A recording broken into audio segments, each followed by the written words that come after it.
Assalamualaikum warahmatullahi wabarakatuh. Selamat datang di Blended Learning SMK Wirabuana 1.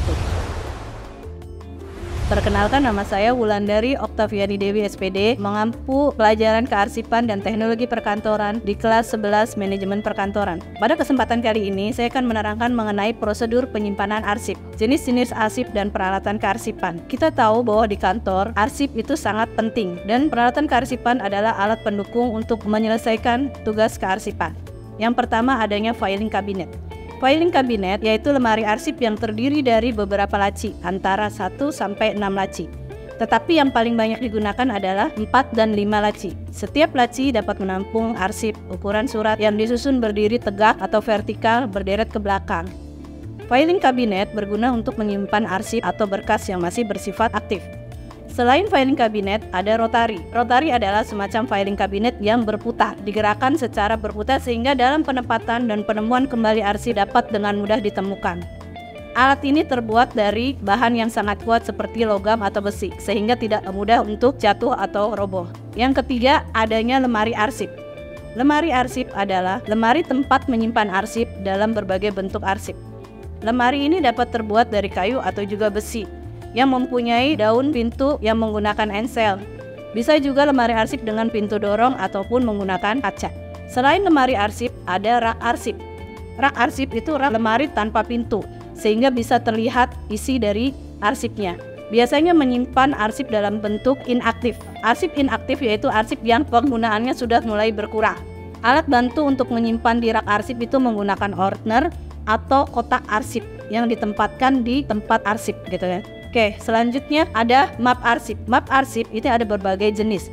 Map arsip adalah lipatan yang terbuat dari karton atau kertas tebal atau plastik yang digunakan untuk menyimpan arsip atau surat-surat. Arsip yang disimpan tidak terlalu banyak, sekitar 1-50 lembar. Sebaiknya jangan terlalu banyak karena susah untuk ditutup. Map arsip ada beberapa macam, antara lain ada stop map folio.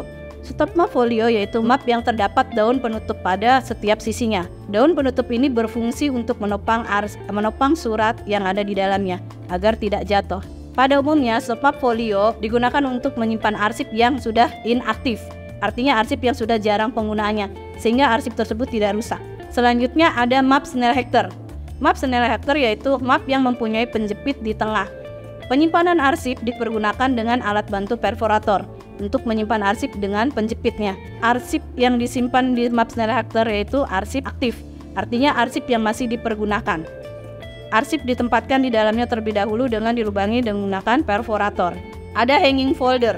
Hanging folder yaitu folder yang mempunyai besi penggantung. Besi penggantung ini dipasang pada gawang yang ada di filing cabinet. Map hanging folder itu digunakan untuk menyimpan arsip di dalam filing cabinet. Yang kedua ada guide. Guide yaitu lembaran kertas tebal atau karton yang digunakan sebagai penunjuk atau sekat atau pemisah dalam penyimpanan arsip.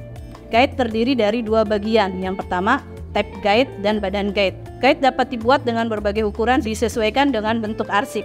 Jika arsip berupa surat dengan menggunakan kertas ukuran folio atau A4, maka guide dibuat sesuai ukuran arsip yang disimpan. Tetapi jika arsip ukuran kecil, maka guide juga kecil. Selanjutnya ada ordner. Ordner adalah map besar dengan ukuran punggung sekitar 5 cm yang di dalamnya terdapat besi penjepit. Arsip yang akan disimpan dalam ordner terlebih dahulu dilubangi dengan menggunakan perforator. Ordner terbuat dari karton yang sangat tebal sehingga cukup kuat diletakkan secara lateral pada lemari arsip atau rak arsip. Ordner dapat memuat surat sekitar 500 lembar arsip. Ada perforator. Perforator itu bukan untuk menyimpan arsip, tetapi sebagai alat bantu untuk menyimpan arsip. Karena perforator adalah alat untuk melubangi kertas atau melubangi surat. Cara kerjanya komponennya mekanis. Perforator membuat lubang dengan diameter 5 mm. Perforator terbuat dari logam. Kalau orang biasanya dibilang namanya cekrekan atau pelubang kertas ya. Terus ada alat penyimpan arsip khusus yang biasanya untuk menyimpan arsip dalam bentuk soft copy. Alat penyimpan khusus ini digunakan untuk menyimpan arsip dalam bentuk-bentuk yang khusus seperti adanya flash disk, compact disk, kaset atau disket kalau dulu ya. Kalau sekarang lebih banyak menggunakan Google Drive ya. Tapi kalau dalam bentuk alat itu biasanya flash disk atau CD atau compact disk gitu kan. Flash disk alat eksternal komputer yang dapat dimanfaatkan sebagai penyimpanan arsip dalam bentuk soft copy. Compact disk yaitu dulu masih banyak dipergunakan. Kalau sekarang lebih banyak menggunakan flash disk ya. Tapi kalau dulu masih ada Dan di tempat penyimpanan arsip zaman dulu masih ada compact disk untuk menyimpan arsip dalam bentuk soft copy. Sekian pertemuan kali ini, semoga bermanfaat. Assalamualaikum warahmatullahi wabarakatuh.